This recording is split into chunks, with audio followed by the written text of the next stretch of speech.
We have a bunch of Harry Potter in it. It's an effort that started in Cambridge This is fantastic.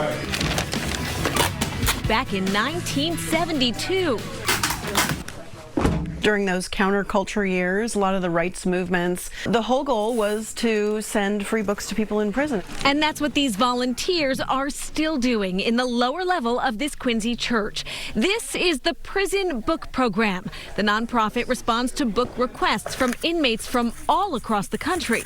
And it tells us how many books he can get, whether or not they could be hardback, paperback. This is Florida. Florida is like the toughest. Authorized to send books to about 1,100 facilities, volunteer Mary Grant explains each institution has its own rules. They fill requests the best they can. He's looking for the house at the end of the world. Most books are donated. What we do here is we sort out. First, we get rid of all books that aren't in good condition. Not every title can be found, but a few are guaranteed. Executive Director Kelly Brotzman. This is brand new. We have purchased this. We keep these on hand in bulk, and we will send one to anyone who says they're studying for a high school equivalency. Dictionaries are also always in stock. Our #1 request, and always has been since 1972, is a college-level dictionary. When you start to read, you're going to encounter words that you may not know. And a dictionary is, one of the things that'll help you, kind of like get your game right. Books helped Charles Rosario transform his life while in prison.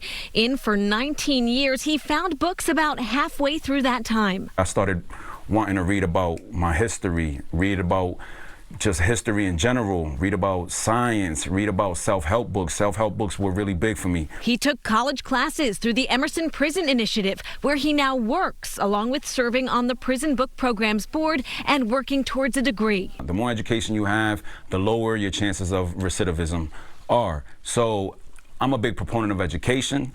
I'm a big proponent of second chances, and I think books do a lot for that. Brotzman says along with books about religion and hobby books, books related to job searches and building a business are most popular. A lot of people are looking to start their own businesses when they leave incarceration because there are so many barriers to conventional employment. I'm a book fairy. They call us book fairies because we go to book fairs and use bookstores and so forth. And I'm always on the lookout for books in trade skills and computers, because people write in all the time asking for things that will help them when they get out. The books are sent with letters to the inmates. These volunteers feel these packages often serve as true lifelines. It makes you feel really good. They usually give you such, thank you. You don't know what this meant to me. All my relatives don't speak to me. I have no friends. And it's like, wow, I did something nice. Wow. Mary's great. Yeah. So about 1,500 volunteers like Mary give of their time to the Prison Book Program every year. Find more information on WCVB.com.